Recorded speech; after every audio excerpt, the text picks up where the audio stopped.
It's 5:01. I'd like to call to order the Concord Carlisle Regional School Committee on November 17th. Court? And I would like to call the Concord Public Schools School Committee meeting to order and ask for a roll call, please. Anderson, present. Booth, present. Out, present. That present. And Cynthia, there you go. I didn't hear him. Rainey, present. Wonderful. Okay. Wilson, present. And so now we would entertain a motion to the effect as follows, that the Concord School Committee and the Concord Carlisle Regional School Committee enter into executive session under purpose 3 of the open meeting law to discuss strategy with respect to collective bargaining or litigation if an open meeting may have detrimental effect on the bargaining or litigating position of the public body, and return to open session at 5:30 p.m. So moved for both committees. Second for both.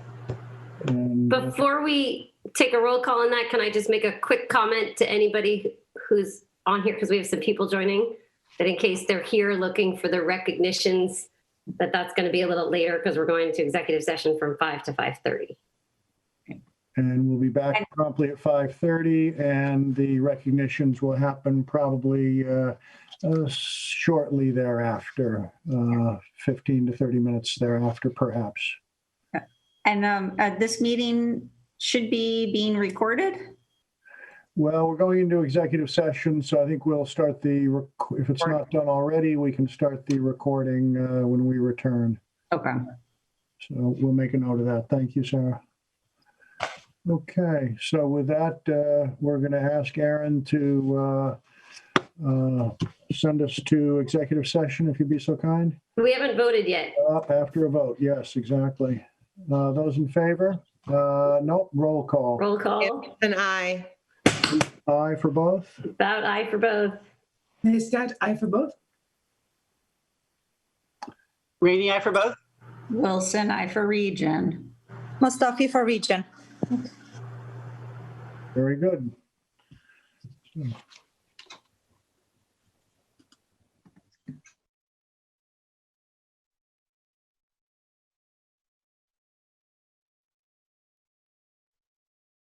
It is 5:30. Welcome to everyone who is now joining us. This meeting is being recorded. We're going to call back into public session, the Concord Carlisle Regional School Committee and Court. And the Concord School Committee, and we will do a roll call, please. Anderson, aye. Present. And Booth, aye. Present? Out, present. Is that present? Rainey, present. Wilson, present. Okay. And Court, do you want to ask for a motion to I'd request a motion to the effect that we move item 8 on our agenda, recognitions, Concord Middle School summer readers, to be the first order of business for our public session tonight. Move it in above public comment. So moved. And is there a second, please? Okay, and a second for both from Cynthia Rainey. And discussion, those in favor, roll call, please. Anderson, aye. Booth, aye for both. About aye for both. Is that aye for both? Mustafi, aye for region. Rainey, aye for both. Wilson for region.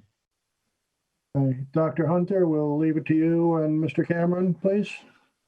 Yeah, I think I'm going to quickly turn it over to Mr. Cameron. We were looking for an opportunity to celebrate some of our really avid summer readers, so they're here with you. And Mr. Cameron will introduce both them and some of his team that worked so closely with them. Good evening, everybody. Thank you for this invite, Dr. Hunter and the chair of both committees. I'm going to introduce you to our Concord Library staff, Concord Middle School Library staff. And I just want to publicly thank the school committee for all their supports of the libraries, the public school libraries across the district. but certainly the support of our Concord Middle School Library.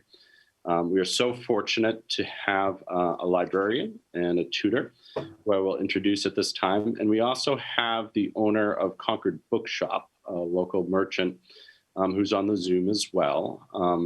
Dawn, forgetting Dawn's last name. Let me introduce Elizabeth Stockwood and Sarah Porth, staff of the CMS Library.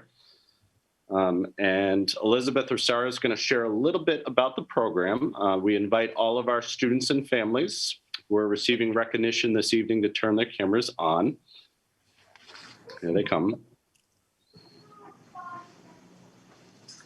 And we will start with Ms. Stockwood, who's going to share a little bit about our summer reading program. Thanks, Mr. Cameron. It's like magic. All these faces just appear. Love it.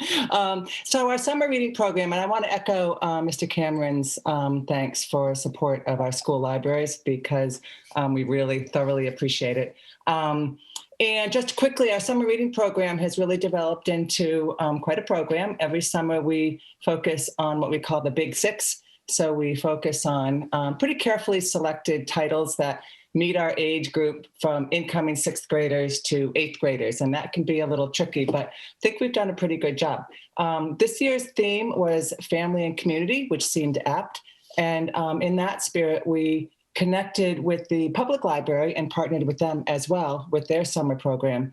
And we also, I ran summer book clubs all summer and connected with kids through these Big Six books as well. So, and then as part of our sort of acknowledgement to the kids, we went to the public bookstore for the acknowledgement with some gift cards to the kids to support the local bookstore. So that all being said, this summer was, I think, our most successful reading program ever, with 56 students reading all of the Big Six. And I think we'd like to take this opportunity to acknowledge them. And I'm going to start with the first 27, and then Mrs. Porth will take over. And these are in alphabetical order and mixed grades. So, and apologies in advance for some of the pronunciations. So Francisco Aguirre Mastorovich, Rachel Anderson, Hannah Baldini, Flora Bay, Geffen Benyo, Zoe Bonzagni, Holly Bunnage, Giovanni Brooks, Lucy Butler, Lola Cabrera, Madeline Clancy, Amir Cole, and Cassie Cole, Theo Collins, Caroline Comjean, Paul and Teddy Conti, Deontay Curry, Sophie DeBlanc, Tiana Felix, Sophie Foster, Lucia Frank, Andrew Gilmore, Jared Graham, Lincoln Green, Teresa Green, Katie Hahn, Aiden Hawker. And Mrs. Porth, you're on. Okay, so I would also like to echo what Mrs. Stock would say. We're just absolutely thrilled with the turnout this summer, and that the kids really enjoyed the books that we picked out this year.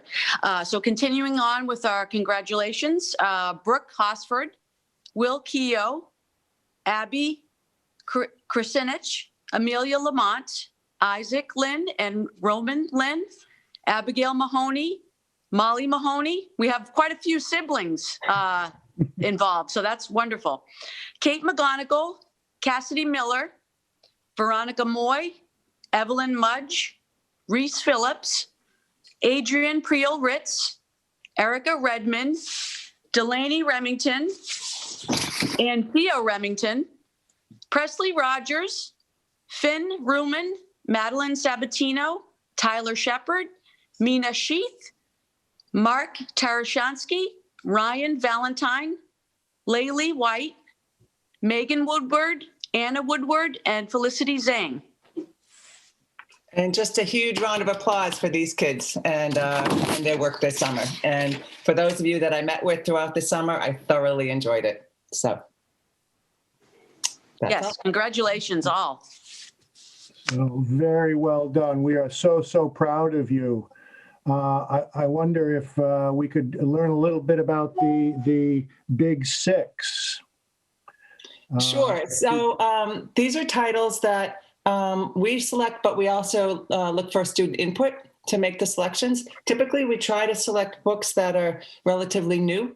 And this particular summer, we wanted one of each genre. And so we had one in each of the various genres. Again, trying to find something that might work for everyone as they went through. And then the kids are asked to read one, at least one of them, and then they fill out a reflection. And this year we had a reflection prompt that was to write a letter to a character in the book to share with the character their experiences through quarantine this spring and summer. And I then took all of those reflections and sorted them and gave them to our home base coaches to read and to get to know their kids a little better. And it was really remarkable to read what a lot of the kids shared. I can say I read through 700 or so reflections as I was giving them to the home base coaches, and was pretty humbled by some of the things that the kids shared. And then we also, Sarah, what else? There was something I was going to say that I've just forgotten. That's okay. The reflections were great. Oh, and then we have a home base summer reading, extended home base where the kids can share their reading as well. And then, yeah. Good, wonderful. Would one of the students teach the school committee what a genre is? What's a genre?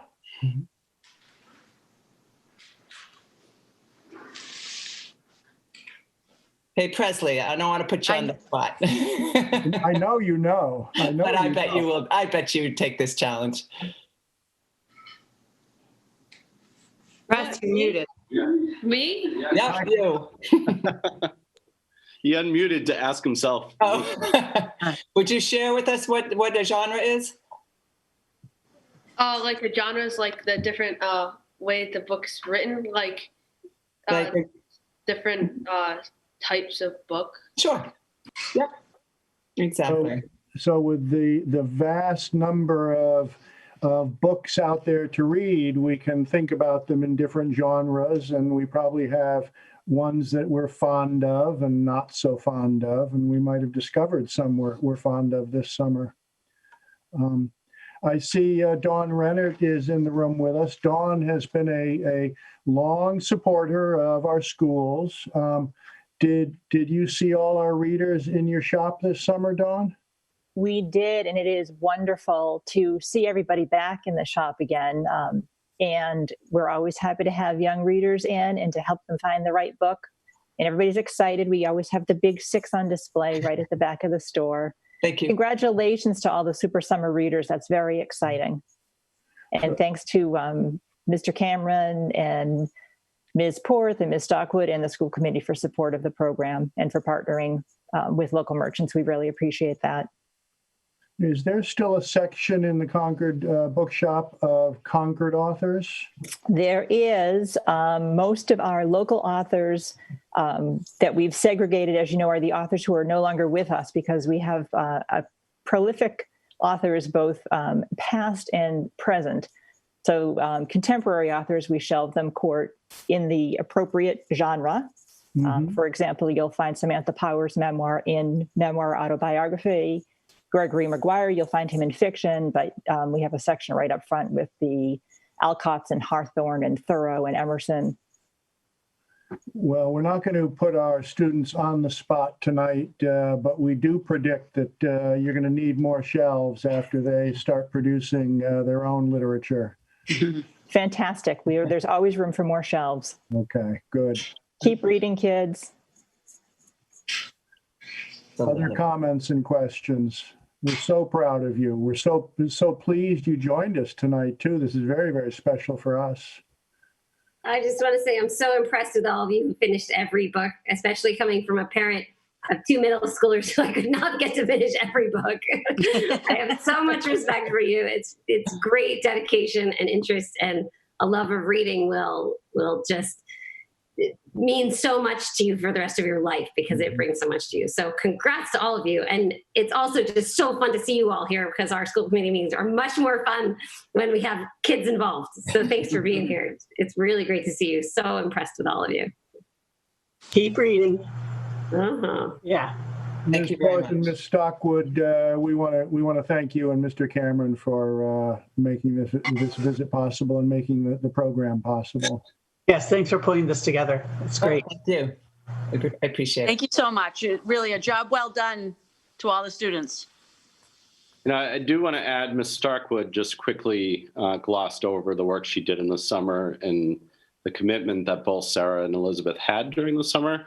You know, these reading groups were well attended in the Zoom world and kept our community, our middle school community, connected and together. And many of the reading groups, she invited the authors of the books. And, you know, we were so fortunate. I happened to be a part of a reading group that was done in the spring of the authors coming into these Zooms and being part of the reading groups as well. You know, just what an awesome opportunity for our kids to be a part of. And to all the kids, you know, I just want to share, you know, my earliest memory of having an identity was of being a reader. Long before being a leader, long before, you know, being an athlete. You know, I'm immensely proud of all of you, you know, and as, you know, you're getting more opportunities for different kinds of opportunities, you know, in school and in life, always keep that identity as a reader. Hold that close to you. Thank you. Thanks, everybody. So you made me so excited. I talk too much. I'd be very pleased if our colleagues Alexa and Fatima could say hello as well. They're part of this committee, and they are honored to have you with us tonight as well. I'm very happy to say hello. I have a very strong bond with the middle school, and I cannot be any prouder of our students and the adults that have supported this initiative. And it's I think it's extraordinary to have children willingly reading paper books and getting them away from devices during the summer. And it's just fascinating to see the interest and the excitement. And I congratulate the students and the adults that worked through the summer, among other things, on this initiative. So congratulations and thank you. Hi, everybody. I see so many familiar faces. I, like Mr. Cameron, have always been a reader. My kids make fun of me constantly about how much I'm always with my nose in a book. So I have good kinship with you guys. If you'll notice, my son Fox is not here.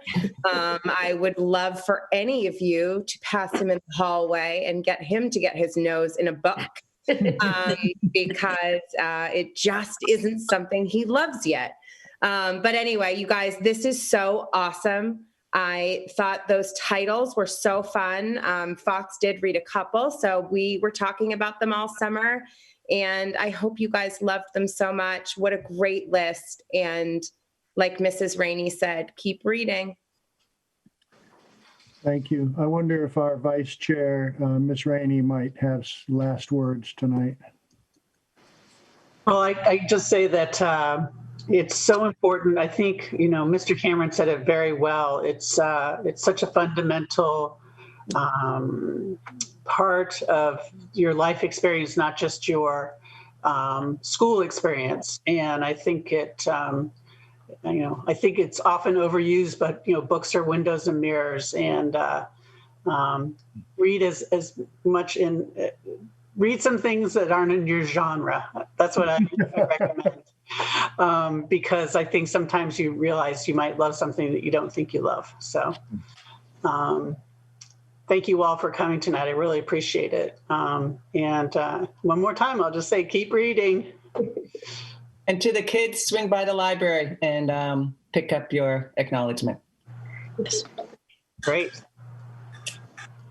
Thank you all. Congratulations. Good night. Thank you. Have a great evening. Thank you. Thank you. Bye, everybody.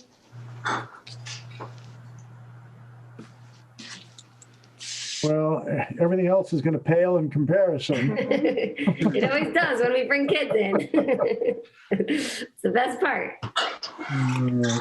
Well, I shouldn't say that because I We don't. have more kids. We do have more kids later on. Good, okay. And I don't want to underestimate the importance of public comment. So we'll turn to public comment right now for both committee meetings and look for raised hands in the list of participants. And Sarah, I'm not seeing any. I'm not seeing any. Okay. So with that, it's 5:47 and we can probably move on to the reading of the minutes. I'd like to entertain a motion to accept the minutes from open session joint meetings of 10:27 and 11:02, both in 2020. So moved. Yep. So moved for both committees. And second for both. Discussion? Roll call vote. Anderson, I for both. Booth, aye, both. Aye for both. Mesdad, I both. Mustafi, I for region. Rainey, I for both. Wilson for region. Thank you. And then we have minutes from executive sessions for Concord Carlisle School Committee of September 3rd, September 10th, September 29th, and October 6th. And I'll move for both. these two have to be voted on separately, right? Because, yeah. Yes. Okay. So Heather, you're making that motion? Sorry. Oh, yes. I'll move for both committees that we accept the minutes you just listed. Okay. A second? Second for both. Discussion? Roll call vote. Anderson, I for both. Booth, aye for both. Aye for both. Mesdad, I for both. Mustafi, I for region. Rainey, I for both. And Wilson for region. Thank you. We'll entertain a motion to accept the minutes of the Concord School Committee executive session of October 27, 2020, please. So moved. Second for both. Discussion. Roll call, please. Anderson, I. Booth, aye. Aye. Mesdad, I. Mustafi, I. So, Concord, but Cynthia? Sorry. no problem. Rainey, I for both. Good, okay. So those minutes are accepted. Sarah, back to you. I think then we can move on to the chairs and liaisons reports. And I know that we have something from Cynthia about the MASC, right? Just want to give a quick update, and this reminds me that I emailed Dorothy to see if I could get a list of resources that was presented in the morning session, and I did not hear back from her, so I will send another email. But and I thought the session was very good. I don't know if other school committee members were able to attend it with Dr. Khalees Warnham as the keynote. I thought it was very good. As far as the resolutions went, I have never been to a meeting, so I don't have anything to compare this against. There wasn't any. There was a little bit of debate about the MCAS as it relates to the scholarships, concerned about that. So I think they're going to try to accommodate the resolution or their work on lobbying to not damage the scholarship opportunity. And the last resolution, which I'm just trying to find it, the monitoring of attendance, I think it was just, attendance is I'm sure the superintendent will agree, it's such a confusing thing right now anyway, that there's just so little, the resolution it impacted different districts so differently that it just didn't seem appropriate at this time. So it got tabled. which meant that it could come back at another time. But so it wasn't a no, it was just tabled. But everything passed, I would say, pretty much overwhelmingly. So it took about What were some of the big takeaways from that presentation, the morning one? I mean, she was moved very quickly, went through, I would say, maybe between 30 and 40 resources. It was basically, I would say, consistent with, we need to work on this every day. It's not about, we're not racist. It's about the district committing to be anti-racist. So I think it's consistent with many of the resources I've seen in other places and probably the resources we have on our webpage today. But she's a very extremely energetic. She was a good speaker. So I don't know if it was recorded. It's another question I asked Dorothy, so I'll have to go back and find out if it's something that we can have people refer to and watch, because I do recommend it. Was anybody else at the morning session?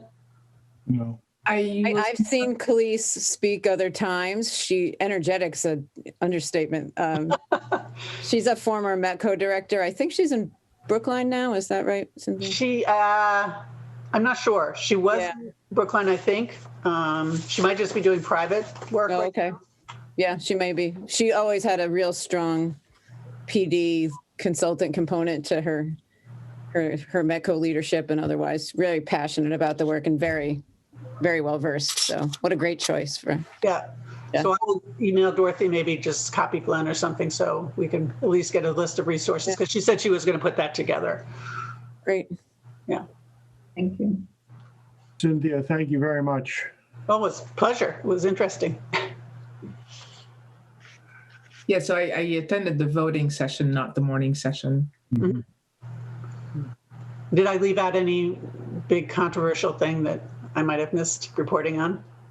No, it was a strong conversation about the voting age, MCAS. I think those were the sticking issues, but people were passionate about the discussion. Yeah, no, we've covered it.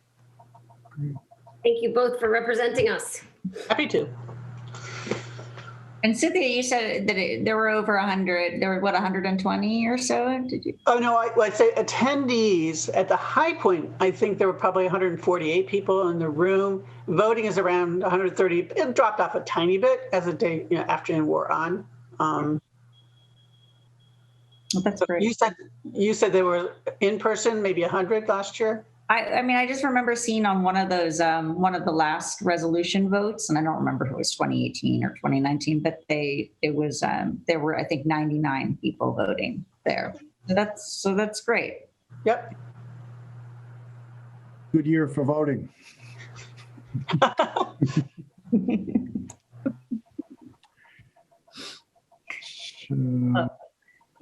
there other, Court, do you have? I have a couple very briefly. I attended the Public Access Advisory Committee, and the committee voted to, recommend to the town that the position of education director at the television station, or broadcast station, I should call it, be filled. That currently has not been filled. And secondly, there was reference to the biannual Concord Town Satisfaction Survey, the survey of town services. And so should that come your way before it comes our way, Dr. Hunter, I'm sure we'd love to weigh in on that, or be interested in how that's going to unfold this year. Yeah, I only know of it at this point. Yeah. That apparently hasn't gone far, but it's in the works. Select Board this past Monday discussed again the request from the Minuteman Vocational Technical School, the regional vocational school, looking for something slightly over $2.1 million from its members, which I think are down to 13 in total now. It's slightly reduced. So there was a $173,000 request of Concord for borrowing that would be spread out over 10 years to enable them to finish off 3 fields, and instead of renting fields, have their own fields and generate revenues estimated at $350,000 to $450,000 per year. I can't speak to the technicalities, but I think I'm accurate in saying that it's an unusual condition put in front of the town whereby the select board are asked to approve the expenditure, the borrowing authority, and accept the $173,000 estimated cost to Concord. And town meeting would have the opportunity to accept or reject it if a town meeting was called within 60 days. So there's this unusual time imposed that is putting some unusual, maybe unprecedented kind of pressure on the select board. And they voted affirmatively, but not unanimously, to support it. Those who were in attendance, anything to correct, clarify, add? Was that it on Minuteman? Yep. FinCom will review. They don't have any authority, but they will review the regional, not our region, request for funds. It is somewhat unusual to do it this way. So yeah, I don't think there was any concern about the money. The concern was about process and the fact that town meeting was not at the center of a decision like this. Mm-hmm. Correct. That's all I have, Sarah. Court, one thing that I noticed in Susan Rask's COVID presentation at Select Board, one of the things I screenshotted a slide that talked about part of Governor Baker's new, regulations that he put on a couple weeks or last week was requesting that people in carpools wear masks. I didn't catch that on, and I watch him pretty regularly. And I looked through my emails from you and you, Lori, maybe I missed them, but that might be something just to reiterate to parents. I know with the buses, I'm one of them. So many people are carpooling. They're like adjacent neighbors. It might just be worth putting out there because I'm like a COVID nerd and I missed it. Yeah. I didn't know about it, but I'll certainly put it in. Yeah, I reminders. missed that. It was right in her presentation, which I thought was just very valuable. Anyway. And one of the good things about that is it gives you, Dr. Hunter, a way to keep sending the same message, but change it up enough to keep people's attention. Yeah, and I have to say this community is very attentive. We're really grateful for the level of attention they're giving, and to the point that even every now and then when we if something comes up, they're cutting and pasting my emails back to us. So that's a good sign. That's a good sign. Good. Yeah, I'll talk a little more on the other reminders I'm going to send when I get to my agenda items. But thank you, Alexa. Yeah. An update from a liaison, if I may. Concord Carlisle Adult Education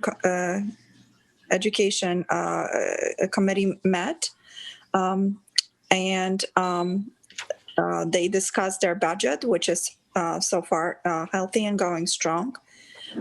They are balancing the budget in a way that they're looking at the classes. If they're filling up, they're holding them, and if they're not, they're canceling them. So they've been so the budget has been doing well, and the participation has been going pretty steady. Wonderful news. Concord Carlisle High School driver's education will have an electric vehicle, and the committee is working on Can We Talk series. So that will be coming up soon. That's it. Thank you. Great. Good to hear. Anybody else? Oh, all right, great. Then we can move on to correspondence. Now, I don't have any correspondence this week. Nor did CPS during the last week. That can bring us back to our students again. Right. I was looking to see if Amy and Here, yeah. Linda are here. And I think not. I think not. Okay. Should we move to welcome them at some later point? Move agenda item 6. Are they coming or? I don't know if they're coming. Generally, if they're not here at the beginning of the meeting, they're not coming. So I will do a better job of knowing when that's going to happen. That's fine. They have more homework than we do. They do. Yeah. We've been meeting a lot recently. Typically, they would come once a month, not necessarily every time we meet. Yeah. So. Okay. Then I think, Lori, that brings us back to you. Sure. And this, I'm going to hit highlights of the report, and it's meant to be a way for you to see the progress, especially now that we've so tightly aligned it with the goals. Some COVID-related topics especially are on the agenda further in the meeting, so I'm going to really glance over those. So I'm just going to offer highlights, and then we'll take any questions. We continue to look at our professional development calendar. We had a professional day yesterday. I can't say enough, and I'm especially going to emphasize it because tonight you're going to be looking at the calendar for the January to June portion of the school year. Not using all 10 days at the beginning of the year was very, very valuable. Having these days where teachers can plan and collaborate together along the way has just really proven to be important. And they're doing great things. I had a couple email me products of what they're creating, these really amazing, and this falls definitely under innovation. And these are pieces we have to capture so they're not just a COVID related topic. Alternate assessments that are on these really engaging technology tools that are moving us away from some of the pencil paper traditional assessments and including more higher level skills as well. And it's just amazing what we're doing. So we'll continue to try to capture that. But that was one example of yesterday's work. So we're grateful for that. We're trying to give parents a lot of opportunity for connection. So there's been coffees and parent conferences, which happened very successfully at the elementary school. They're coming up at the middle school in December. We have wrapped up the paperwork portion, essentially, of the tiered focus monitoring, which is anybody who's been in this a while knows that used to be coordinated program review. It's DESE's accountability for special education and other programs. For us so far, it's been special education and ELL. So they have files and they'll be giving us feedback on process is always the focus. In addition to being physically in classrooms as much as possible, I'm going to be putting out an invitation to teachers to invite me into the hybrid and remote portion of it, because we're reminding ourselves that in person is not maybe more than half. So want to be sure we're seeing the learning from all sides. So I'm actually looking forward to that. And when I said it to the principals this morning, they were excited. They're going to do it with me. So we want to be sure we're seeing everything, and looking forward to teachers welcoming us in. Kristen's overseeing a lot of great work on curriculum coverage. So we'll be bringing you updates on that, especially as we wrap through the first quarter. I can really track where we're at compared to another year, knowing we're not necessarily aiming for everything, but definitely including everything that's important. So it might not be the same way, might not be the same delivery, but we are feeling quite confident that the important essential skills are getting covered. One of our big focus areas, which is in the next goal category, is really focusing on kids who are struggling in this mode. So through both the STAR academic assessment, the parasocial emotional, and progress reports and grades, we're really trying to identify those kids at all levels and provide intervention, services, guidance, or whatever other social emotional supports we need. I think that's become the priority of the last week or so, and probably into the next 2 weeks, really looking at strategies and plans for those kids. I don't think it's too surprising to anyone that some of our numbers are bigger than normal in those categories. And we really committed to look at and identify those students and figure what they need next from us. Lori, what is bigger than normal? Well, like, for example, the high school collected just the number of grades that were D's and F's at the progress report, and it was twice what it usually is. Now, that doesn't mean it's twice as many kids because we collected grades by course, but it does mean we have some things to look at, and we just want to be sure nobody slips through the cracks. Exactly what those next steps will be dependent on individual kids and what we're able to allow, and space and in-person restrictions are certainly part of that discussion while we try to figure out how to maximize everything we can. So we're kind of doing a step back to see where we are and what we can do for them. Yep. I think that may be one of our most important steps this year, and just knowing from even personal experience in this mode, if you start to slide, that hole gets big very quickly and it can be almost impossible to recover, even more so than in a more traditional year. So we don't want it to go much longer, that we're not trying to do something differently. I'll just stress that the fluidity of our approach is proving quite successful as we have more kids coming in and out of quarantine. You'll see the high-level survey results when we finish, but the live streaming at secondary level has been very critical in making all of that successful. And I'll just note it because so many more kids are being quarantined as the numbers rise. But otherwise, it's also certainly been a great fit for the hybrid and remote learners as well. Communication, we continue to communicate often and regularly, sometimes within an hour, depending on what's happening. I'm in the mode of certainly communicating cases as they come up, but you can see I'm trying to go to a weekly update with the other pieces. I'm struggling to keep pace with that a little, depending on the virus issues, but I think that's become a good, place to share information, community-based pieces, and it seems to be nicely complementing what the principals are now sending out weekly. So that's been the goal. So we're going to continue to try to do that. You can see we've been engaging with other stakeholders. You've been part of that, certainly with Concord Ed Fund, communicating what our practices are. You just mentioned the safe protocols. We'll be talking on those when we get to the presentation. My ongoing communication with the health officials is truly 24/7. So grateful. The continued support we get from Trish McGeehan and Susan Rask is phenomenal. I'll go through all the rest of that, I think, when we get to the presentation. Like I said, the commissioner is meeting with us regularly as superintendents. We have another meeting Thursday.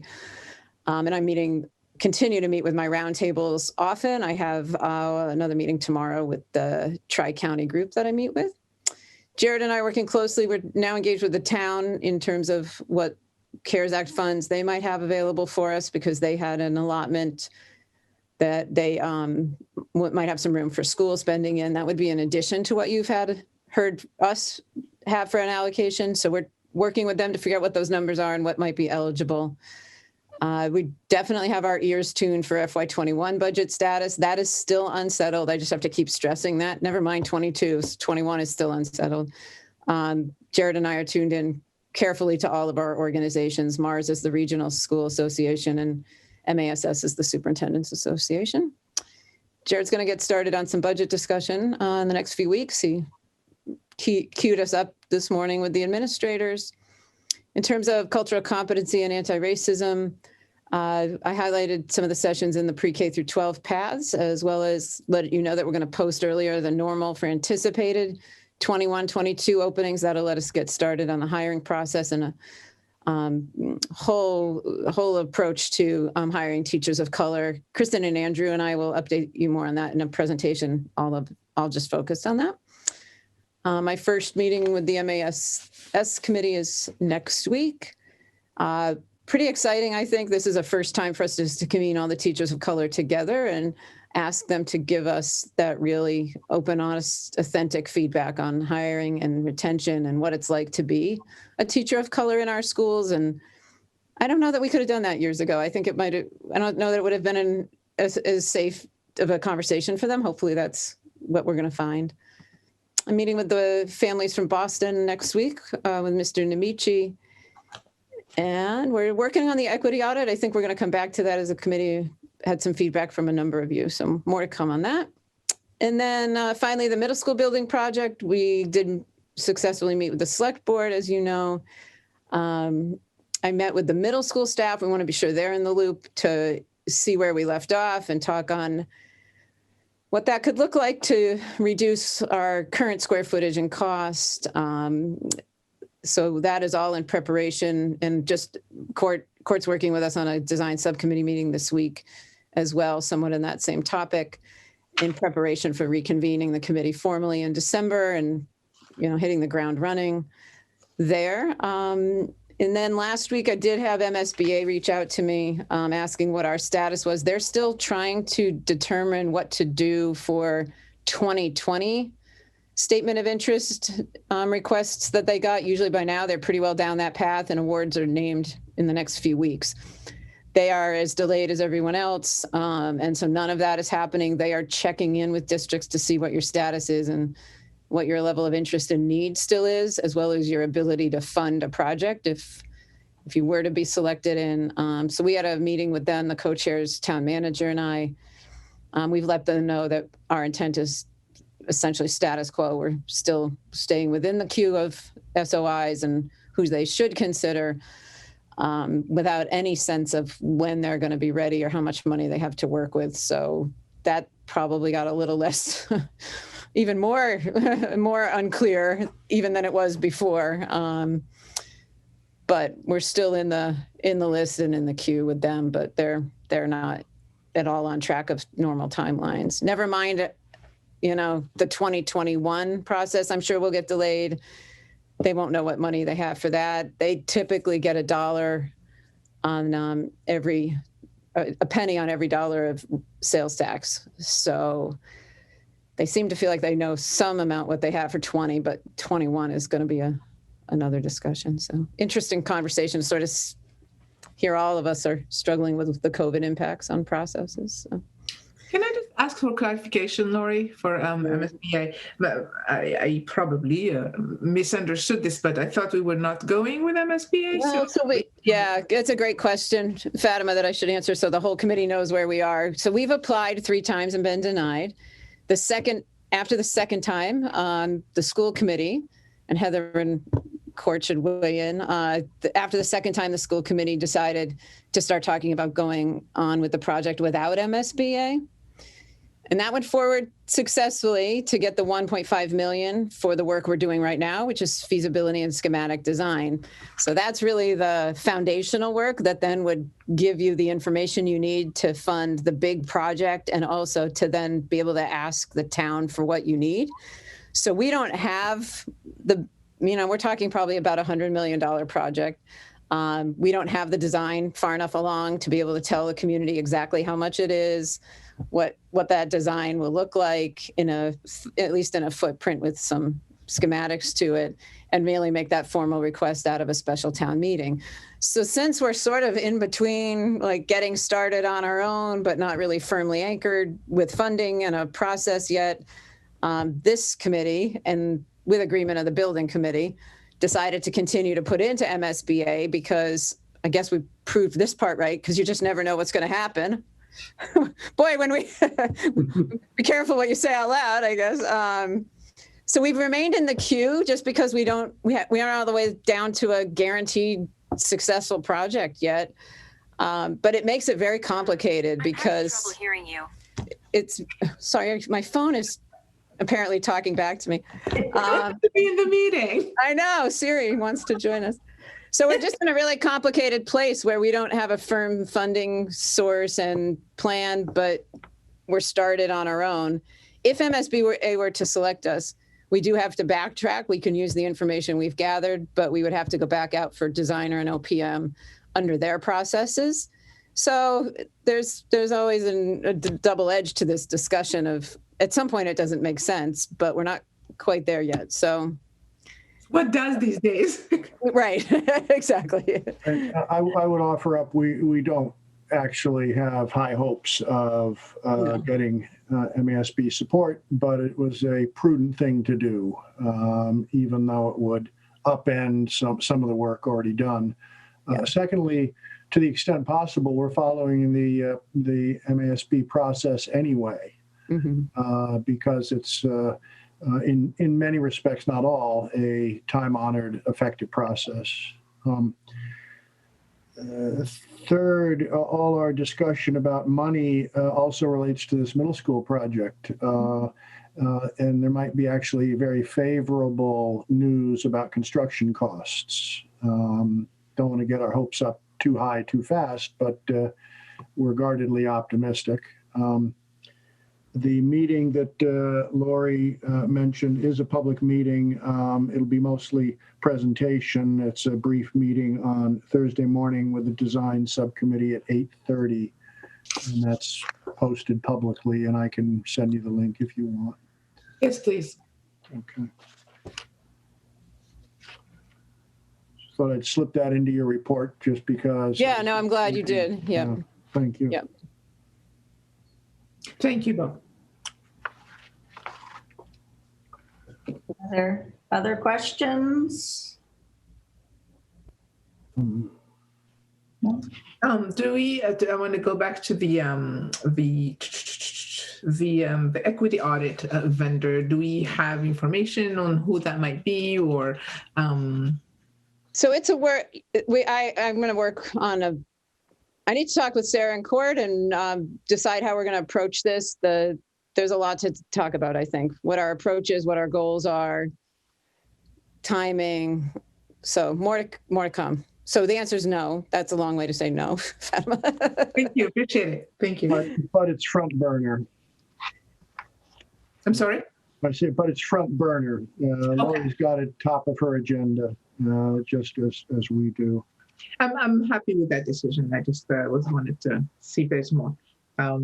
Okay. And I'll leave it at this. Just having talked with several of you, I think we do need to talk more because I think there's a lot to sort out here still. And we're probably going to need a public conversation so you can all weigh in because you're not all on the same page. So, and that's okay. That's good. That's why we have a committee. Yeah. I'd like to echo your commitment. I'll put it in the form of a concern, and that is that the school district is as successful as we possibly can be with the interventions for students who are in distress right now. We're about to go on the Thanksgiving break. It gives us a very narrow window. You talked about the challenges of catch-up or filling the hole, as you say. I think a December holiday break makes that hole bigger, and might mean that people would be more inclined to lose confidence about filling the hole, even with superb supports. So, whatever the faculty and the leadership can do to bear down on this in the very short window between Thanksgiving and December, I think is going to be truly critical for some of the kids you've described. Yep, So we agree. You're doing the hard work. I'm just here advocating. So apologies. Yeah, no, you're right, Court. You're absolutely right. I have to say that I am on board and I am supporting the advocacy for the students that and not seeing the success that they have seen in the past. However, I also want to stress the success that we have achieved. I mean, with so many cases and the contagion, the spread is so contained. It's amazing that at every school level that we're doing such a good job with the distancing and with the sanitizing. So I think we cannot lose sight of that. Again, our priority is yes, education and also safety. So we're doing we're going above and beyond in terms of keeping our schools safe. And I absolutely don't want to lose sight of that. But we also, we want to see our students succeed. And the support of the staff has been amazing. And I can attest to it personally or secondhand feedback. The teachers and all the staff that is working with these children are really, really giving the best of themselves, and they really care, whether it's academic success or emotional well-being of the students. They're really surrounded well, and the children are feeling cared for. Yes, it's difficult to be in those situations where their grades are not reflecting their potential, but they know that they are well surrounded and cared for, and that, again, I don't want us to lose sight of that. So thank you and congratulations. No, thank you. That's great feedback. And I think we're trying to find, we want everybody to have everything, right? I don't think we've lost our high expectations and hopes for that. But you're right, it's a package, and it's got this interesting other side to it. We're seeing some kids who were struggling in the pace and the environment that we had actually doing better in this, and we've got to learn from that too. So there's a lot to look at here, but obviously kids who are struggling, we need to reach, and both emotionally, and hopefully that we're doing pretty successfully, and then academically also. So. Lori, can you talk a little bit about those alternative assessments? I mean, is that in the middle? Yeah. Is that in the high school? What are some examples? We're seeing it across the board, especially middle and high, where they don't have kids all together and they're trying to do assessments. And when kids are home, it's hard to do pencil paper, obviously. So, the ones I saw yesterday were these great different Pear Deck slides where kids can actually type into the thing. And the kids were actually, this one that stuck with me, the kids were relating memes, it was a math class, to the work they were doing, and having to identify how certain concepts fit with certain memes, because they'd been given this whole real world problem that was contextually around the math. I mean, it really clever, creative, just really great stuff. So we're also seeing a lot more, project kinds of activities and producing rather than just remembering. I had a couple teachers at the high school 2 weeks ago, as I was walking, stopped to tell me that this was a world language set of teachers, that they used to have kids memorizing all this stuff, and they thought that was so important to the language. But in the remote environment where half the kids are home, they realized they couldn't patrol that and had no way to know if the student had a book next to them. So they stopped doing it that way. And lo and behold, they don't think the memorization's as critical anymore, and they're never going back. Like, that's huge. So we got to capture all that and have the COVID positives stick with us in the long term. But just to hear that, because I know, memorizing is, I don't know about you, but in my house, that was always one of the biggest stressful points for kids, was trying to cram all that in their heads to regurgitate in the test. And it turns out that they were still really successful at the language when they had access to it without it being right from their memory. So good, really good stuff. It's all, in snippets and anecdotal, so we're going to capture it, but exciting. Though. It's wild. Yeah, it's good.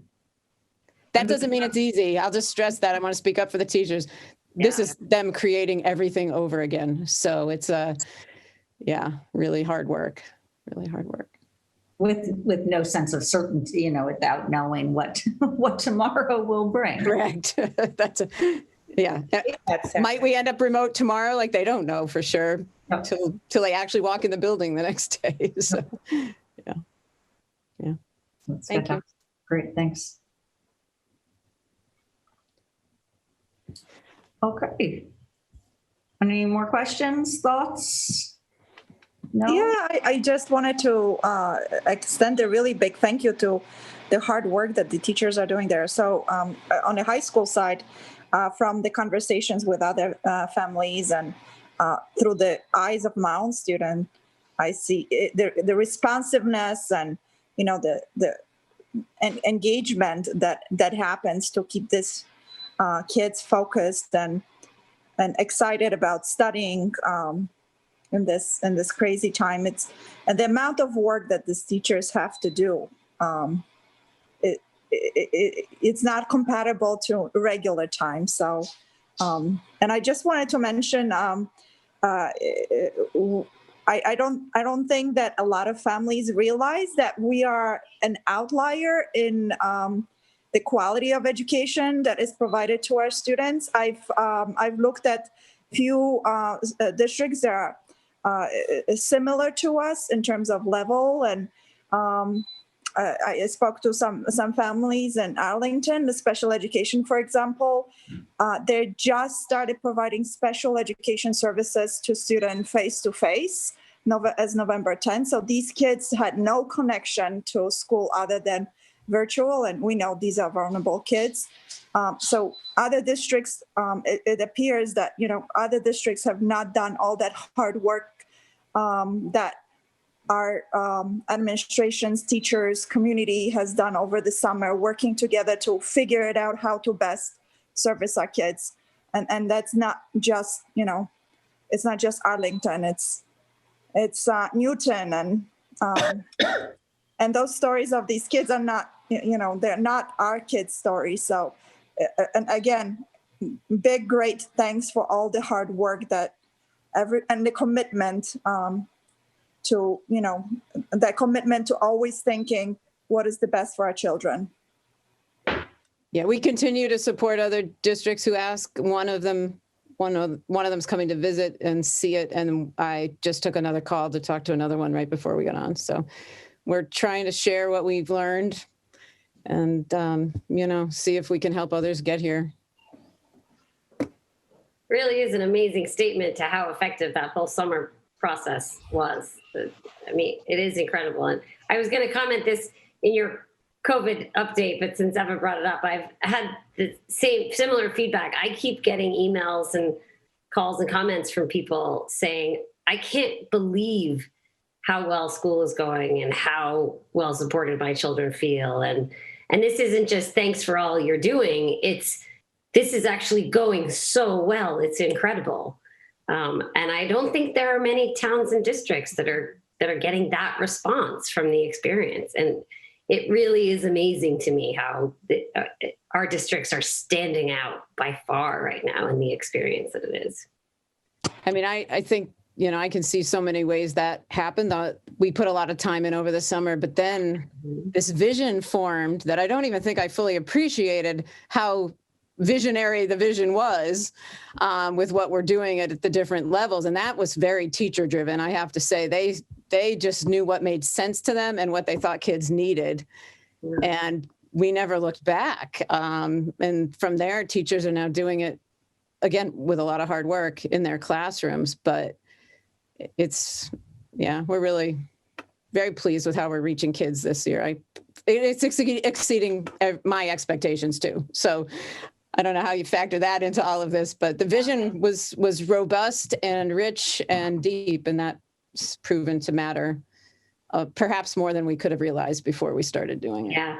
Yeah. Well, I'll just say very quickly, and I'll wrap it up, but one of my kids is never a kid who comes home saying, I love school, just not the personality. And a few days ago, could not stop telling me, I love school this year. I love being there. I love this. I love that class. I feel so excited about, I was almost speechless.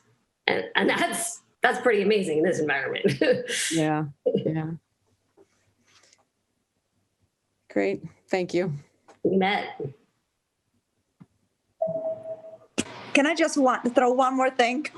Sorry, I just couldn't help myself. The message that keeps coming back from other districts that we're not so lucky is that, how lucky you guys are that your district, your administration, your teachers, everyone rallied and listened to the needs of parents and the kids. That always, and this is what always came up in all those workshops. What is the best thing for the kids? The superintendent always asking, what's the best thing for our kids? So that has not been the experience of the few districts that I spoke to that were not as lucky as we are. And they do have the resources. So grateful, really grateful for that mindset and that kind of work. Thank you. And I think it points out the fact that this community of Concord and Carlisle has spent decades committed to education, so that we do have people with the zeal for quality teaching and the readiness for innovation that we do. yes, kudos to our students. Yes, kudos to our faculty. Certainly kudos to our leadership, but kudos to the community that created the climate for us to be as ready to adapt. It's not an accident that we are standing out so far. Thank you, Laurie. Thank you. I think then we can move on to calendar 2021, part 2. Sure. So Cynthia Hopper joined me in this along the way. Yep, we've the 2021 calendar committee was a longer commitment than anyone realized, I think. It pales in comparison to everything else. I would, and correct me if I'm wrong, but it sort of goes back to the observation about how much having these additional PD days has helped the teachers plan and deal with and then move forward with teaching during COVID. And I think that the work was really at our last meeting was really just to divide these up appropriately between pre-K 5, middle school, and the high school. And I believe the breakdown is what is it, 4 for elementary? Yeah, I'm happy to screen share. Good.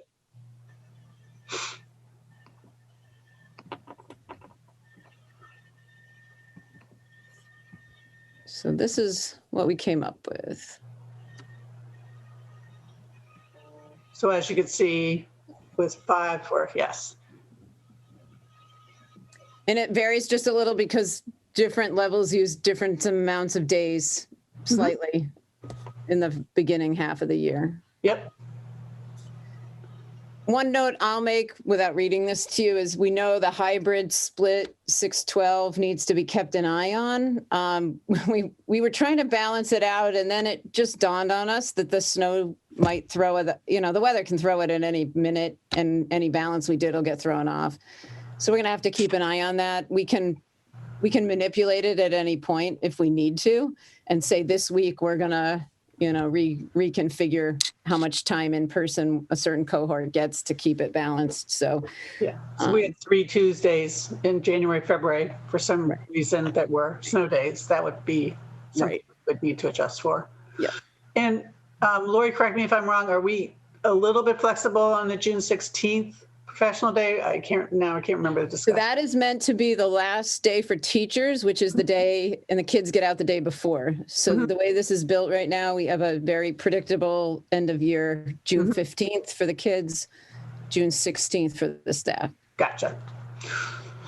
And if I'm correct, that's not new. That's what we have been thinking for some time. Yes. It's not new. Yeah. Okay. Good.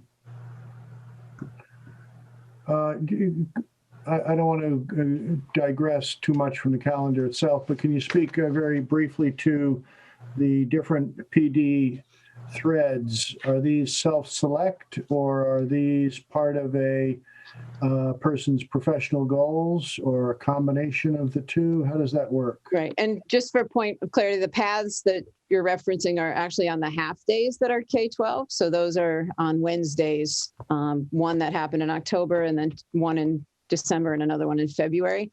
These are really building-based, teacher-driven, collaborative department meetings, grade levels, things that allow them to continue to prepare and reinvent their curriculum. Those are when they're in the paths, they are self-selected. All the research in adult learning shows that's the best approach. That does not mean we think there isn't a time when everyone needs to be exposed if they, for some reason, haven't self-selected. And that's always going to be the balancing. In other years with no COVID attached, we certainly have used some of these kind of PD days to do common things that all people were exposed to, whether it was cultural competency or social emotional learning. We did a lot less of that this year because so much else is going on. Lori, the May 28th professional day, is this something that was done in the past? Is that the Friday before Memorial Day? It is. How is it popular with the teachers? Does it impact attendance? Or I wonder whether this is traditional. Has it been done in the past? Yeah, we haven't normally had enough days to even consider it, so it is not typical. One of our approaches has been to try to give families a long weekend because there's so many PD days. So that is something we're getting pretty accustomed to, and attendance has been great from the teachers. You know, they were in yesterday when the kids weren't, and we had no attendance issues at all. So I know they'll stay the course here and get all the way to May with us. I'm not too worried about that. That's wonderful. Good.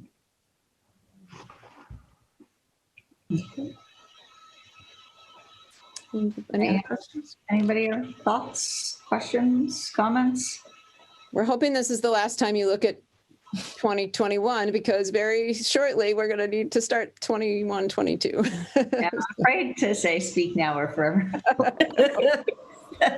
Well, I think we can extend our thanks to the committee for staying on this the way they have. Thank you. Yeah.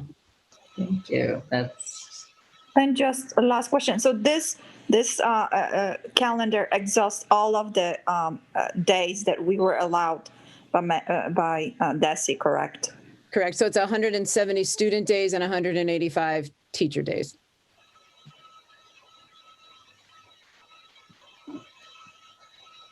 Okay, great. I think it's 6:38, and we're on to our penultimate item, old business, the COVID update. So I put some slides together, mostly data focused. I think some of what we wanted to do, and I'll just put some context to, one is it's time to bring you some updates and just reflect on where we are in certain categories. But two, there's been quite a bit of talk. The governor's made several press conferences, and one right in Carlisle, which we're really excited about. Just sort of continuing to want to be sure kids are attending school in person. That has brought a few questions to me about can we get kids all in all day? Carlisle's been able to do that. K-8, we have not. And so I just thought it was important, one, to do the update, but two, we'll put it in that context of sort of why we are where we are. And like you all said, things are going well. But I think it's also worth reminding ourselves why maybe we aren't full-time all day with all kids. In this, I think, to all the points you made, every district has its own variables to it that have to get talked through and adapted to. And some of them are more flexible than others. So I think that was the other point to make. Let me just open my presentation.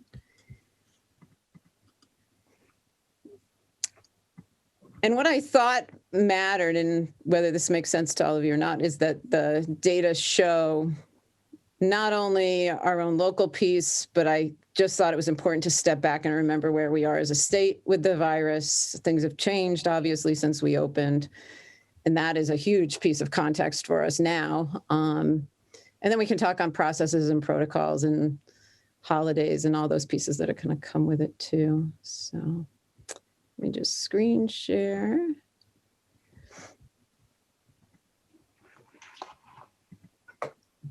So first, I wanted to give you some updates. We've just refreshed our enrollment data as of really last week, then into this week. I confirmed it yesterday.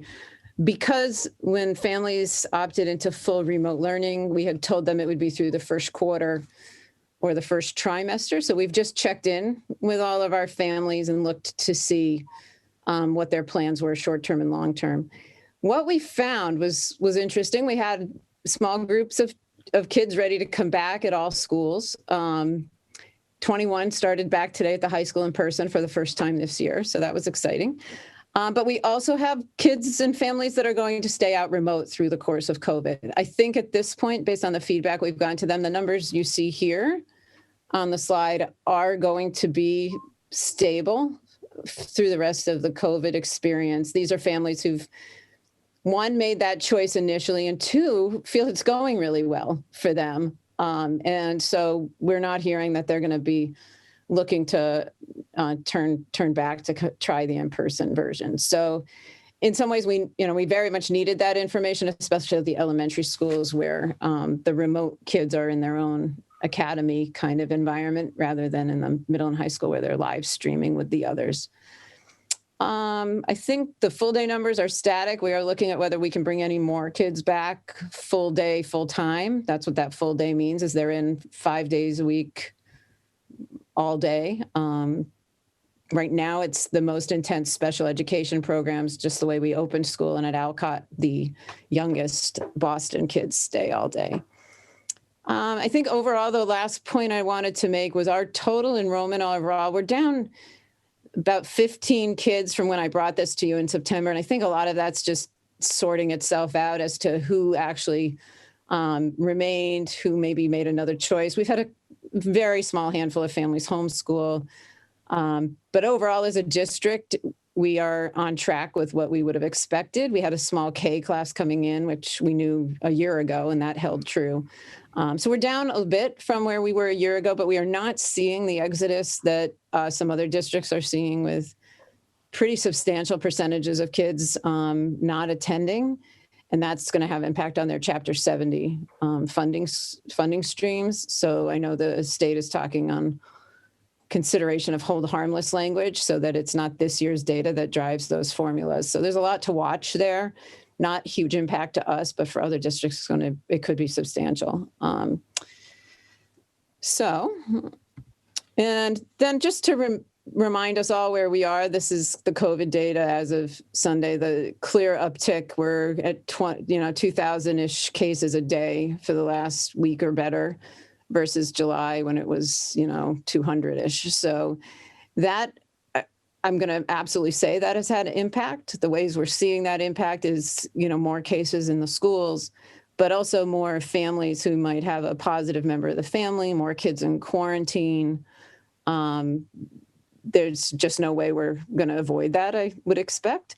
What we aren't seeing, and we'll get to the local data in a minute, widespread community outbreaks here. But I do think when you get to, and I'll get back to that in a minute, when you get to this week's color coding, anecdotally, just from what I know, we've been in gray, and I'll talk on how they changed this around 2 weeks ago.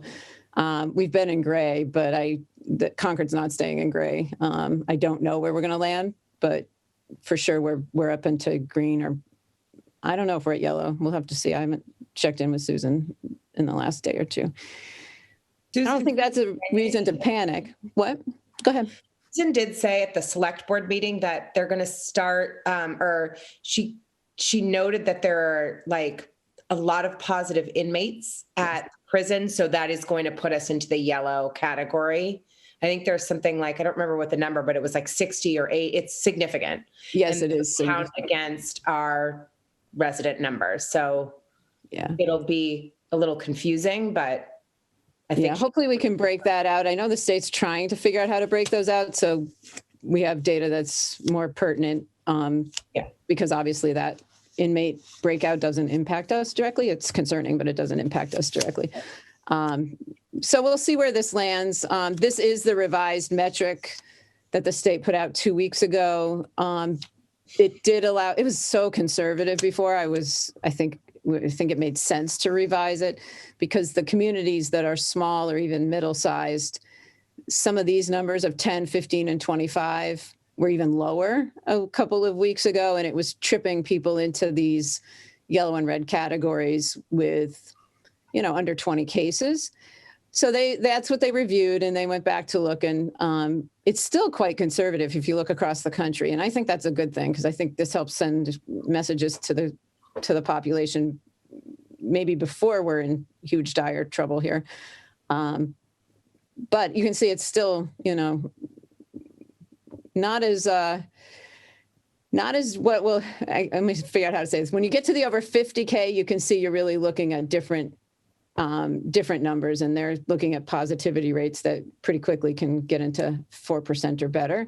We're going to land mostly on the total case count, I think, more than the per 100,000, obviously. So just to backtrack. Laura, quick question. Are they using the 7-day, the 14? What's the time? They're using the 14. 14, okay. Yep. So it's over the 2-week period. So if you have a bad week, it can take 2, and then it stabilizes, and it takes you another week to see it drop. Yeah.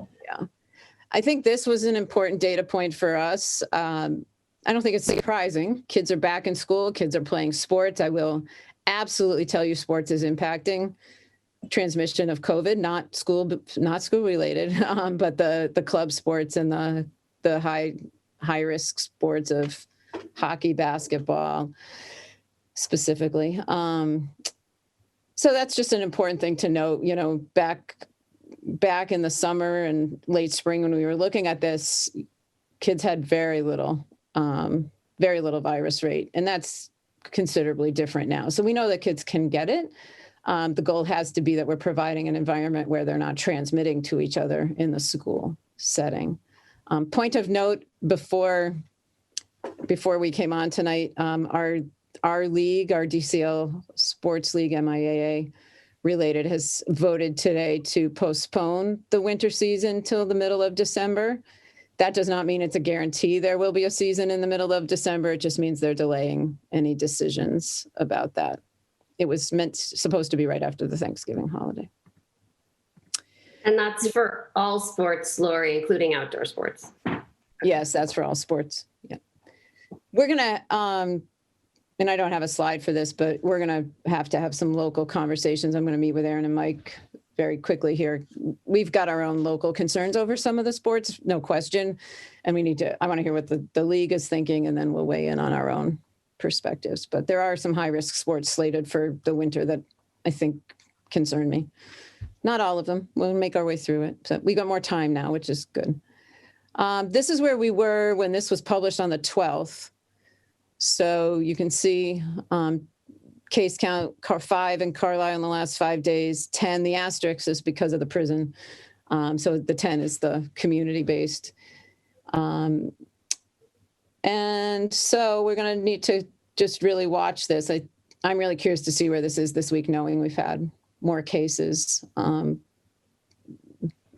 probably significantly more, I would say, compared to what we've had, just of adults and kids and sometimes whole families. So if it gets in the house and all 4 people get it, that's going to bump these up fairly quickly. So part of what I think we've learned, and this is the gift of working so closely with our health officials, there's often so much work done with the positive cases. We've got a sense of what happened, how it happened. A mom in town who's a professional in the fields of medicine and science, they're calling it backward tracing. If you can know where it started from, that's a very different scenario than just the forward tracing of how do you not spread it. It's like, how did you get it? And more often than not, by far, we're aware that there was an exposure and where it came from. And that's just key. And more often than not, go ahead. Are you seeing any patterns aside? You mentioned sports. Are there any other patterns that are emerging in our community? Sports is by far the biggest for the kids per se. The second one, or even the top one for the kids, is that if an adult in the house gets it, they may get it. So family spread. Trish tells me all the time, 80% of COVID cases are spread among family members who live together. Yeah. Not surprising. And I think we're seeing that too. But no pattern with the adults that we're seeing? No, not that I'm aware of. And I don't spend as much time. Trish spends more time with them to understand if they know where they were exposed. Cool. I think with case count so high in the state at 2,000 a day, you can go to work and be exposed in a way that maybe you couldn't before. So not us, because we're so careful with each other. And, we have 6 feet for all of our employees and all of our staff. But in other workplaces, that may not be the case. So Lori, just before you, Sure. I was just going to say, I got an email today from the Lexington Health Board of Health, or Town of Lexington, I should say. And they're strongly encouraging college students to quarantine for 7 days, no matter what. No matter if they get a negative test. Yeah. So I've talked with Susan. We have a co-written letter that I haven't sent to you yet, that Susan and I wrote about that return of college kids to town and the negative test and the thoughtfulness of socializing and all of that. It didn't go that far, Cynthia. Okay, I've never seen this Yeah. guidance. I just was telling you. Yeah, partly, part of our discussion is always about enforcement. To put in things you can't enforce is tough. So we definitely sent a strong message, and now we're trying to be sure the community sees and hears it, because everyone's aware the college kids are coming back. And in some cases, they're coming from campuses that have done a great job of been able to control it. And in other cases, there's been an outbreak. So we just want to make sure everybody's thinking. Yeah. The college my son attends had 4 cases until the last week, and now they've had like 30. Yeah. The other problem is that if they feel emboldened to go out and then socialize with their friends, it's yeah. And then on top of that, Thanksgiving. So I just think people have to just, it's not the best Thanksgiving, but we really just have to be so cautious. Totally agreed. And I'll be putting out, and I know it's come up both to me from parents and staff today, actually. Not that I haven't put it out, but I'll put it out very, very specifically. We are following the travel order of the governor. We have not extended that. At least at this point, we're following the travel order, but we're also going to be pushing out the governor's travel advisory, which strongly says you should be staying home. Travel is not recommended right now, and that would mean a Thanksgiving quietly with your immediate family. I share your concern, Cynthia. I have college kids in my house, and we know when they come home, all they want to do is see their high school friends. Yep. And we need to really try to curtail that from them, and that's going to be challenging for sure. And they're home for over 2 months. Yeah. A lot of them. So, yeah. Just a comment, Lori, about it's hard to enforce things. I'll just throw out there that I hear from parents sometimes asking me, well, what does Dr. Hunter say? What does she say we should do? And I think it's interesting, just for reference, some people are really looking for guidance, whether you can enforce it or not. Yes. So maybe there's value sometimes, if there's something that you feel needs to happen in order for us to stay in school, I think it's very fair for you to say that outright and say, if we want to keep our kids in school, this is what you need to do, whether you can enforce it or not, because a lot of parents will listen. And some are always looking for another bad guy to use. No, I've heard that. Like, if you tell us, we can put your email in front of them, and then we're blaming you, and it takes a little weight off of us. Yeah, exactly. So I think if we can give parents a scapegoat that they need to enforce rules, then that's really helpful to a lot of people, I think. Yeah. Well, I'm happy to do it. So. I told Lori the same thing, Heather. Lori? I'm continually, I don't know, like encouraged or heartened. I don't know if that's the right word, but how many emails I get literally on a weekly basis saying the same thing. Well, what does Dr. Hunter want me to do? Just tell me what to do and I'll do it. And I don't know. I think that's such a great testament to your guidance on this, Lori, but I can't express enough how people, I don't know, they'll listen to you. I had one mom tell me a story. There was a Halloween discussion about what they were going to do, and they knew it was going to be cold, and maybe they'd bring the kids inside, and then they started thinking about what would happen if I had to call and do close contact tracing with them, and change their minds. So they are paying attention. We were all there on Halloween. That's why we're so successful, because people are paying attention, whether they're using my name or not. People are trying to do the right thing. There's no question. Here's an idea for stickers. What would Dr. Hunter do? That'd be genius. But also the argument for the college students. I mean, if you care about your friends, and if you want to see them for years to come, don't see them for Thanksgiving. Right. It's very simple. But again, it's impulse. I nominate Fatima for president of our marketing efforts. You're gonna. Dr. Hunter? Yes. Just hearing back about some protocols about testing and coming back of the college students. MIT, for their own employees, they require 5-day quarantine before they take the COVID test. because that allows for an accurate and for most safety, the lowest risk and most safety around with a negative test in hand to return to laboratories. Parents are looking for guidance because it's not everyone is, like us, following all the information coming out around COVID so closely. So families are trying to figure out how to safely have their students return. And let's not forget, many of families of those high school students are older, so they are worried about COVID and exposure themselves. About safety. So as much of public announcements and information getting out there in front of people is helpful. All those Facebook message boards are very helpful. Yeah, I don't think you can say it too much. I think we're all in agreement there. And I think reminding people in different ways, as many ways as possible, is just effective. So I'm really grateful. This community has really put their commitment to doing the right thing. And it's just a matter of trying to help guide people, because it's very confusing. I took calls today from my principals are still calling. Like, what are we doing?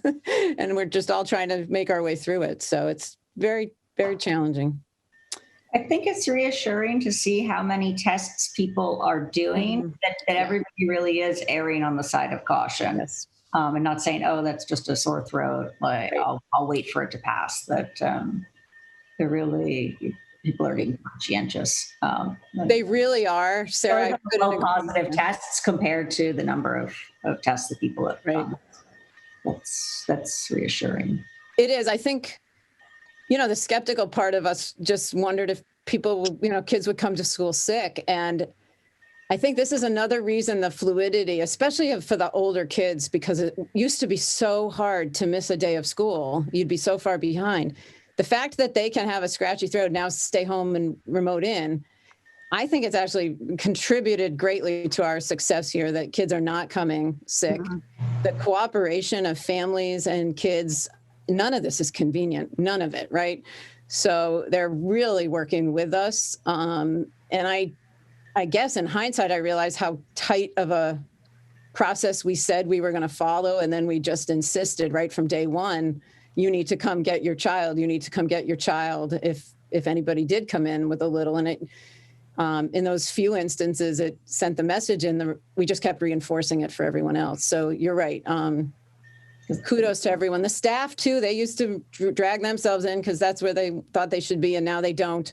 And we're working with them to make that doable and supportive. And it just all seems to have mattered a lot. So we're glad for that. So when I made the slide, we were at 13. By today, we're at 14. So it's somewhere in the middle from what I know anecdotally of other districts. There's some with far less or none. And then there's some with more. Usually where I'm seeing and hearing, tipping points of when do you go remote for a while, usually it's somewhere in the teens in one school. And I guess that's part of what I wanted to say to you tonight after talking with the health officials. We've had a lot of questions of when are we going to go remote? Are we going to go remote as the state numbers go up? And really at this point, our best conclusion is that it would take a cluster in a school or across schools, and that we would most likely, I hate to say anything definitively because it's so hard to be definitive, but it seems that we would go for 2 weeks, see if that just slows that down, and then plan to come back. We don't really see that there's a long-term months of remote coming here, especially if we continue to see a lack of school transmission. And the minute we see that, that's when we feel, if that starts to be the concern, I think that is when you go remote to make sure at least for 2 weeks you slow that down. That's our sense now. Susan, Trish, and I, and Lisa Koski, we, as lead nurse, the four of us had that conversation a week ago, which is not where I expected to be. I would be the first to say that. So, Lori? Yeah. Just a quick note from the visit of Governor Baker to Carlisle. There was a mention of 30,000 students in parochial schools being in person, attending, or in hybrid, but attending classes, and they do not see, with all the precautions and all the protocols that that you have implemented and those schools have implemented, they are not seeing this spread among the students. So they're following those strict protocols, and it seems that they're catching those cases, tracing, putting kids in quarantine, and they have not seen that widespread of there is no widespread of cases in schools. In addition, I did not know that, but Massachusetts per capita tests the most, does the most testing, COVID testing. So it's really reassuring that that there is a process. Right. And I would say that we've seen when kids are put in quarantine because of exposures, usually this is where we're seeing if a student is positive and they're in quarantine because of an outside exposure, none of the kids for school related close contacts have become positive. But we're seeing the quarantine really work, because when the positive happens, they've not been in the school setting, and it has almost no impact on us other than to say we had another case. The process really did what it was supposed to do and remove them from the mix of everybody else. And I think that's really reassuring too, as I know, and we're not lost, this isn't lost, there's a huge impact on kids when they're quarantined. I mean, that's a big thing for kids who are suddenly told they've got to be home for 2 weeks. So conservative and cautious, but not over conservative. But the quarantine process works, and that's become another very tangible piece for us, that someone exposed somewhere else who may, especially a family member, if they do become positive, they've been out of the schools long enough. It's minimal impact to us at all. Shifting gears then, and these are, as you know, we put out surveys to staff, family, parents, and we're still working on the kids. And these just closed yesterday, so I grabbed very, very high level data points to share with you. We're just starting to get into them, and I'll send you the full set of results on the next day or two. But of the staff that we surveyed, and this is K-12, we're in the process of breaking it out. Overall, staff are feeling good about being in school. We're looking at the comments for where the less positive pieces came from and studying that and looking for any patterns, of course. But I would say to know where we were in the summer and the level of, just, of course, anxiety and concern for health and safety, to see the numbers that good is amazing, especially because it is not lost on me at all. Teachers are balancing so much right now, their own family needs. Most of their own kids aren't in school full time. Like, the juggling act is more unbelievable than ever. So it could be, we've got to look at all of what goes into this response, given that it's such a general question, and some of the open-ended text will help us with that. But overall, I think that was validating that the staff feels good about where they are and what's happening. They then weighed in on how the year from their perspective has been for their students. And I think you can see that feels equally as positive, and validating again that they feel, hopefully that reflects they feel good about what they're doing and how they're servicing kids. And then the parents, and this data point just took every anecdotal story I had and put it to into a quantitative measure.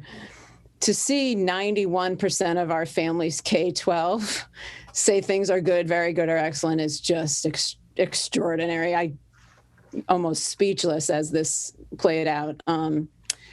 That doesn't mean they don't have suggestions for us, and we're grateful for that. I guess the one thing I'd say in the spring, and you all know this as well as I do, when they weren't happy, they said it. So I don't take this for granted at all. When they thought there was things to work on, it was very clear to us. And this just reflects that, things are good. Things are good. So there's a lot more to come. We've done the middle school kids. We are doing the high school kids next week, and grade 5 is also participating one class at a time. So by Thanksgiving, we'll have finished with all the kids. It'll be interesting to put the kids up against the staff and the parents. At first glance, I did glance at the middle school ones just because they're the only ones that are done. This number actually was shifted considerably more toward the middle. I think the kids, they know what they're missing. I think that, to me, in a very high level takeaway, I think they couldn't shake that this just isn't the normal. But it'll be interesting to see, because we very much value the perspective of the students. So that's what I have for you. We can talk on anything else that you'd like. I think the one last comment I'd make is, part of our success, I feel really strongly, is the 6-foot distancing. And that's a commitment we made as school districts and community back in the summer. The only way to get all kids back to school all the time is at middle and high school is to reduce that. Nothing I would recommend at this point, given our success with what is happening right now and with virus rates at the level that they are. At elementary, and this question comes up with a question of why can't we keep the elementary kids all day? And really the answer is, when we built it, we tried to really build the morning in person when all kids were in school 5 days a week, which was the biggest goal we had. All the core academics are happening in the morning when they're in school. We were struggling, not to say it was impossible, but we were struggling with the lunch process and the specialists and some of those other pieces. I think at one point I described it, once they started to move, or if they would normally have moved, how we were going to accommodate that in schools. 3 schools of our size across all the different moving pieces and variables within those schools. So at this point, we actually also have realized, not everyone may agree with us, but we also know we're preparing kids for those remote learning times when it happens in the afternoon. And we do value that. That's not to say Carlisle's ability to have everybody in all day isn't preferred. It probably is if we were ready and able to do it. But knowing that right now I have a whole elementary classroom home for 2 weeks, they're set up for that. So I think there's a fluidity to that transition. Not that means you never look at what we could do, but I think there's a really nice stability to this model. It's also allowing our kids in remote academy to be in the remote academy in the morning, but then to intermix with the other kids in the afternoon. I think we're getting a little fluidity there that we would struggle with otherwise. They'd be completely segregated off, the remote kids, if we were in full time. So those aren't excuses of why, it's just reasons as to what played into the decision making.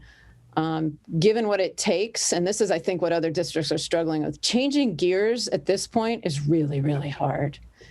So there's so much working here that I would not be recommending anytime soon that we would even look at altering that.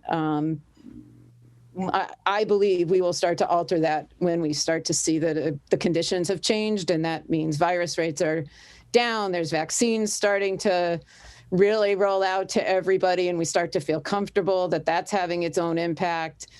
Treatments are coming together, and the community level of comfort is changed. We're a long way from that right now. So that doesn't mean, and when I've talked to a couple parents who've been really wanting everybody in all the time, really what they want to hear is that we do have a way to go back to normal when the time is right. And of course, I assure them, the minute, we start to see that light starting to come to us, we will start to have those discussions with everyone involved and all those stakeholders that pertains to. But I don't see that imminent. So I think the focus now is to making this the best it possibly can be. And we'll see it when it starts to happen. But I do worry, I think, to Eva's point, the districts that are trying to change gears right now, it's really hard to maintain what you're doing and plan for something else. And I really think the status quo is the best of options for certainly any foreseeable future.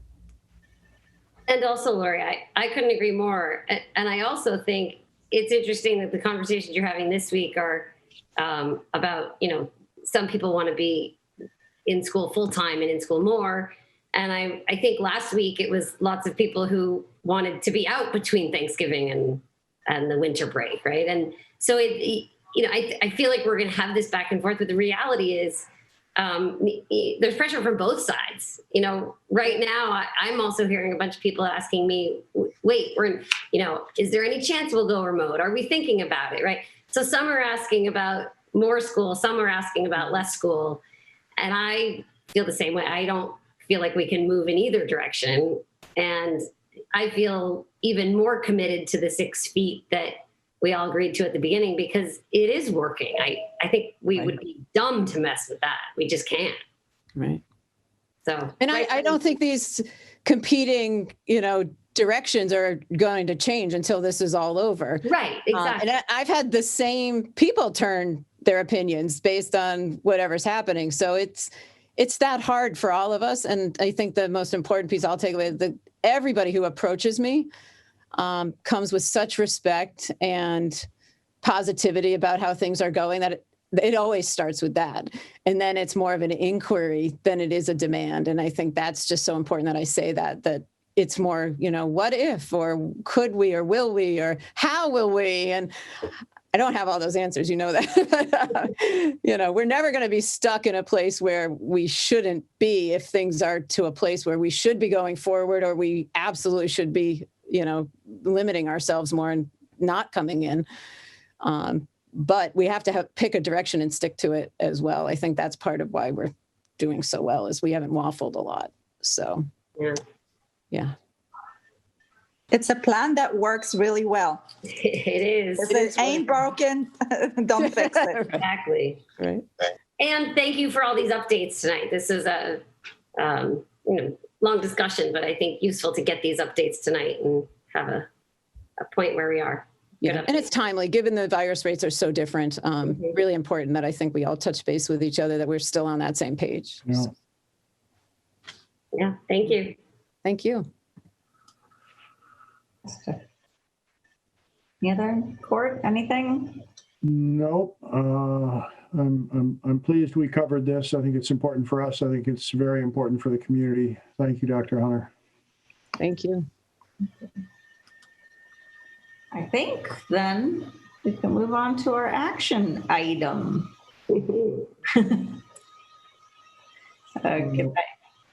Here, Should I make a motion? go for it. And if I move that the Concord and Concord Carlisle School Committees vote to approve the 2020 and to 2021 calendar as presented. Second for both committees. By way of discussion, this was a list of professional days, conference days. So in fact, what we're doing is inserting this into the larger calendar that otherwise is unchanged, with school concluding on June 15, professional day on June 16. Is that accurate? Correct. Okay, thank you. And I would just add all the vacations have stayed the same. That probably is worth noting. Yeah. And so the website now will have an updated calendar that looks like a calendar again. Yeah, if you look at the discussion item and scroll to, there's a second page there. We did draft that. Lovely, perfect. You're already there. Excellent, good, thank you. Roll call vote. Anderson, aye. Booth, aye for both. Aye for both. Maystat, aye for both. Mustafi, aye for region. Rainey, aye for both. Wilson for region. Thank you all. And with that, I think we can move to entertain a motion to adjourn. So moved for both. Second for both. Anderson, aye for both. Booth, aye for both. Aye for both. Maystat, aye for both. Mustafi, aye for region. Rainey, aye for both. Wilson, aye for region at 7:15 p.m. Not bad. all. Wow. Dr. Hunter, we're wishing you and your entire team a safe and thankful holiday. Thank you. You know. We know it's a long way off still, but it'll be here. It will be. Then the same to all of you. So thank you. All right. Thank you. Happy Thanksgiving. Bye.